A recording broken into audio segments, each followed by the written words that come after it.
Hello, everyone, and welcome to the reading of the week for December 17th to the 24th, 2021. We're coming into the last days of 2021. Hopefully, you guys are all faring well and that the holidays promise some brightness to your world. I've been very grumpy lately. I don't know if anybody else has been experiencing that. Hopefully, it passes. All right, so I'm just going to invite you to join me in taking a few deep breaths.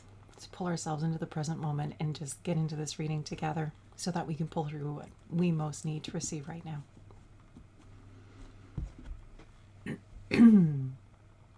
Creator, this is your daughter Titania, and I'm here with all of your children, and we are about to do a reading for our collective and our personal highest and greatest benefit.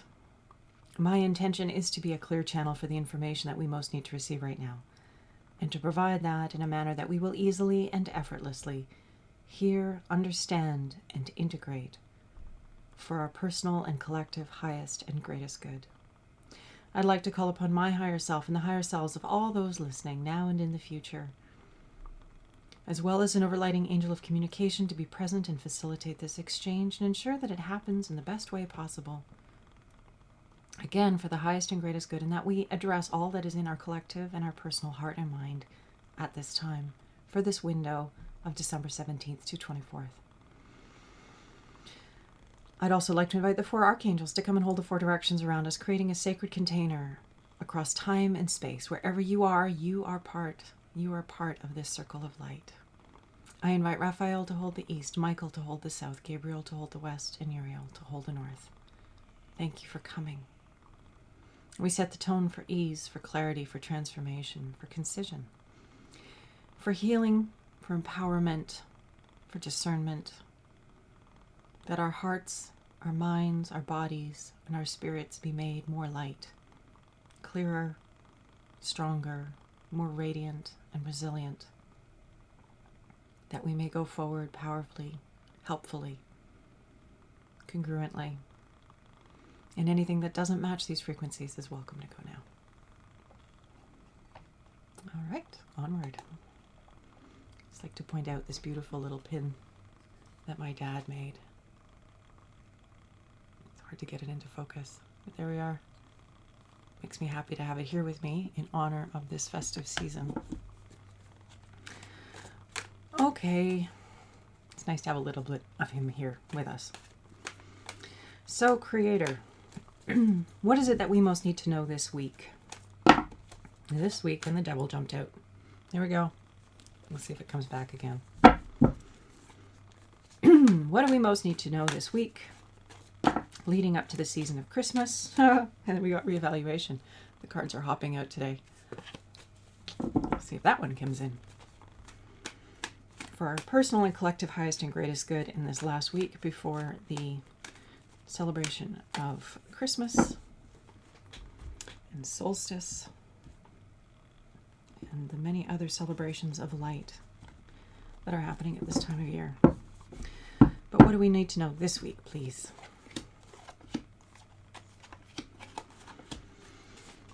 Okay, so recent past, the influence is waning, but it continues into the present and the future. We have the Fool. The Fool is such a great card. The Fool is about that state of, I don't know, I guess you want to call it grace, that most of us were fortunate enough to experience as a child. It's the quality of energy that the last day of school brings, and you have the whole summer stretching out in front of you. That space of possibility, of excitement, of expectant enthusiasm. That is the quality of the Fool. It's the beginning of the journey, and it's morning time, it's sunny, it's a brilliant, beautiful day, and we're setting forth on the journey. The qualities of this energy are carrying through the reading this week, but we're bringing this energy of trust, of enthusiasm, of, as I said, expectant enthusiasm. That is truly the quality of the Fool. So we're looking at that energy carrying on, seeking to cultivate this in our field as much as possible. I feel would be a very good thing for all of us right now. But this positive optimism, and I have to confess I've not been feeling that this week. But it's not to say that others of you haven't. And I thank you for that, because the more of us who are able to hold this light vibration, the better it is for all of us. So we're going to just see where the reading takes us. But this is a major arcana. It has to do with our soul growth and evolution. But it's tapping into this optimistic enthusiasm and this being open and willing to see with new eyes, willing to step forth on the new journey, willing to be heart open, willing to trust. The present card is the Princess of Swords, which is new beginnings on the level of ideas and action. So this enthusiastic optimism, this starting of the new journey, this willingness to take the journey is bringing us new perspective, new ways of looking at our life, our current experience, a reframe. That is exciting. So if you look at the picture, it's kind of hard, but she has this happy face as she's reading. We almost had focus there. As she's reading the letter, there's this happy look on her face. There we go. She's expectant of something good, and she's enjoying what the contents of the letter have to say to her. We'll stop trying to mess with the camera. So in our present is this energy of new ideas getting dropped in our pond that are inspiring us, that are initiating new ways of thinking and looking at life, that are, as I said, uplifting, are positive, are encouraging, are taking us in a new direction, taking us in a new way of looking at things, which of course I think would be fantastic. And I'm looking forward to, because of course there's so much that we could give our attention to, which just is the opposite of this. So this is this energy of newness. So we have two cards of sort of this quality of newness, of freshness, of new beginnings, of that kind of quality to the cards. Let's see what the future card looks like for this week. All right, so oppression. We have this fellow carrying way more than he needs to be carrying, way more than he should be carrying. It's not his to carry. This is the energy of the near future. So looking at this, wands are about creativity, inspiration, and passion, but this card is all about taking on more than is yours, more than is your due, more than you personally can carry. So this near future card, it's just being mindful. Where are you carrying more than is yours? And can you put it down? Can you let it go? Because that heaviness, that carrying of beliefs and stories and structures is weighing you down, and it's keeping you from being light and nimble and moving forward.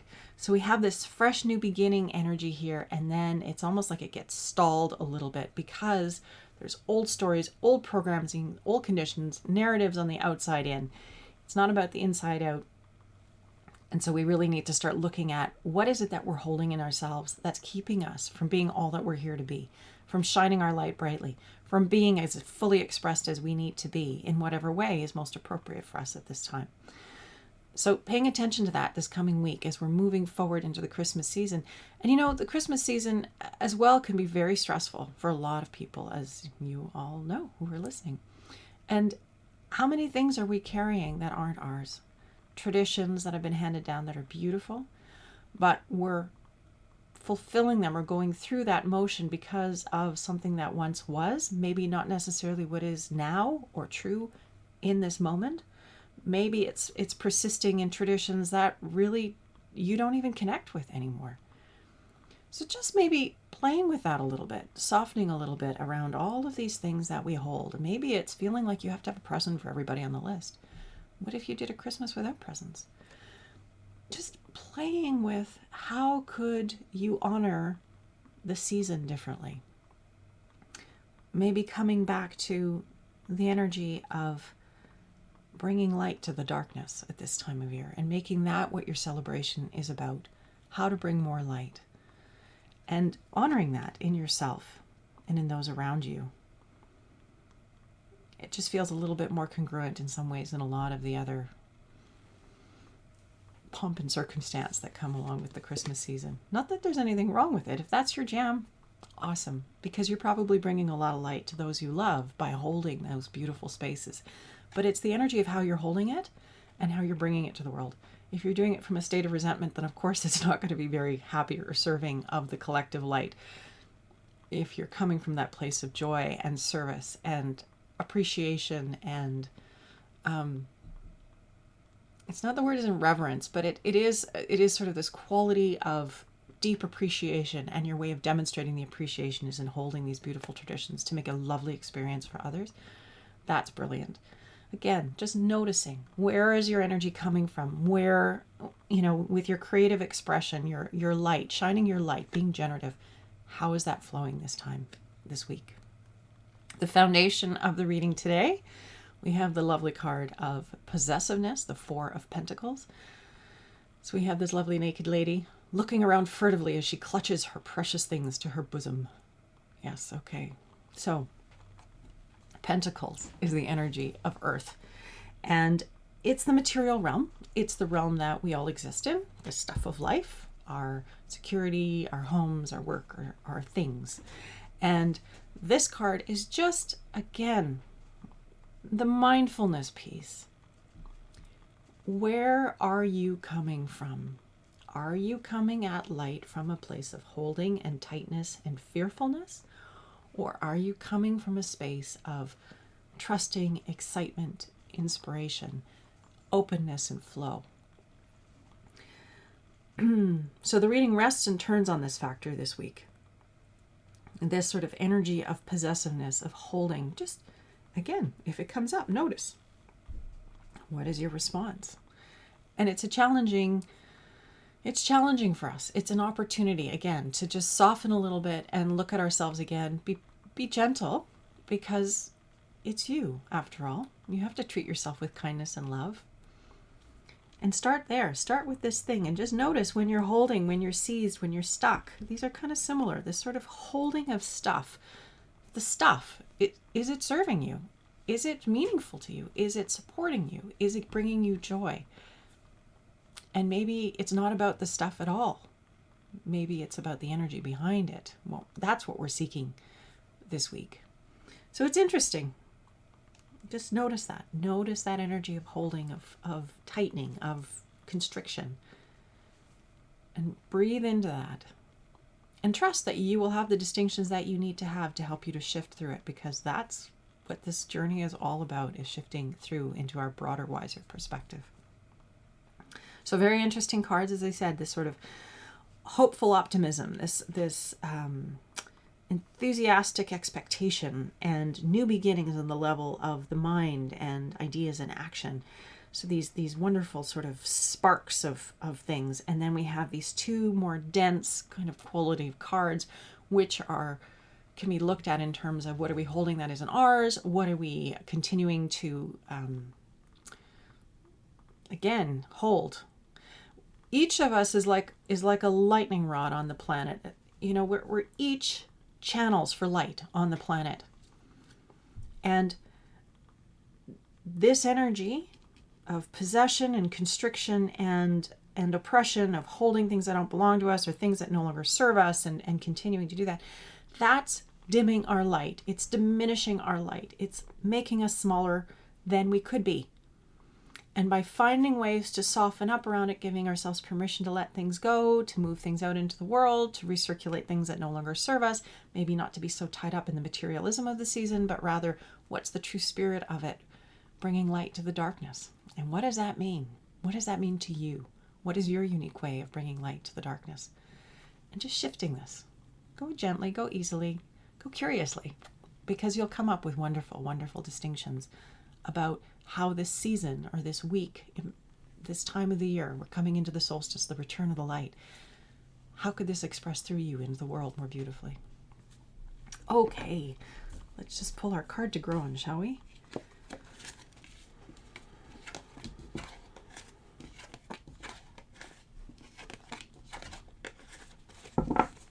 So Creator, in summary of today's reading, what is it that will help us most to shine our brightest this week? To be a light in the darkness for ourselves and each other, to bring more beauty and love, celebration, joy, well-being, grace to this planet. So we all may be happier and lighter and joyful, whatever it is we're celebrating. Of course, in the southern hemisphere, I know it's the opposite, but still, it's the solstice. It's a sacred day. Okay, what is our card to grow on this week? We have the card of planning. So the story that comes with this card is of the shepherd who has climbed to the top of the nearest peak with his flock and is looking out at the domain, the countryside, in all directions, because the shepherd can see in all directions. And he's deciding where to take the flock for the next little while. What is the plan? What is the trajectory? What is the direction of his resources, of his energy, of his life force, of his generative, his flock, which is what that represents. Wands are about creativity, inspiration, and passion. So once again, we're coming back to that energy, the fire energy, which of course is so appropriate at this season of the return of the light. And in the lower hemisphere, the height of the light, this quality of our inner light. How do we shine it? What is our plan about how we're going to shine it? It doesn't, you maybe you're one of those people who has that incredible list that's the I's are dotted, the T's are crossed, and you've got that organized and going on. I'm not organized like that in my own life. It's more of an intuitive process. But this general trajectory, what is it that you want your life to look like this next season? Solstice, so 6 months, it's the half of the year. What do you want the next 6 months of your life to look like?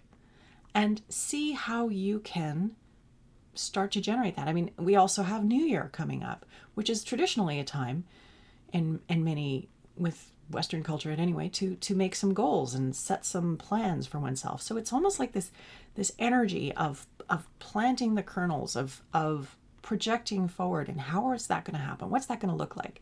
So creating a vision board. This process can start now with this energy of the solstice and continue to develop it right up until the new year. It's a wonderful window for each of us to get clear about what we wanted. And it doesn't necessarily have to be material ways that this is going to manifest. What might be easier is, how do you want to feel? How do you want to wake up in the morning? What kind of people do you want to be hanging out with? What kind of conversations do you want to be having? What do you want to be giving your attention to? That will really help you to start pulling the energy of that into your experience and into your life. Dwelling on how you want to feel, what you want your experience to feel like in your physical field. Start there. It's a lot more fun. And if you get inspiration about what material things can add to it, brilliant. Throw that into the mix. And create maybe something tangible, like a vision board or a list, that you can refer to, that you could put up in your world, and every time you look at it, it will remind you of this kernel of intention that you're holding for the coming 6 months. Okay, and with that, I invite you to close your eyes and let's wrap up this reading. Creator, thank you. Thank you for this opportunity to do this work. Thank you for each and every person who continues to show up here and who is willing to take the steps necessary in their lives to grow, to develop, to shine brightly, to shine their light into the darkness, and to be clear channels of grace and beauty, light and love. I want to ask that you be with each of us this week as we head into the holiday season for many of us. Help us to do this well, with love, with expectant enthusiasm of good, of being good, of being a channel for the goodness, and of experiencing the goodness of others. May we open our eyes and set our hearts in the direction of seeing the light and the good in everyone who surrounds us, so that we can call it forth more beautifully into full expression. Thank you, Creator, and all those who helped to hold this space today. The reading is at an end. Thank you for being here. I wish you a beautiful season of light, return of the light, or maximizing of the light if you're in the lower hemisphere. Wherever you are, I wish you love. I wish you happiness. I wish you joy, transformation, expansion, all the good that is in your heart. I wish it for you. Much love and light. And I will see you next week, and I will also see you in the solstice reading. Take care.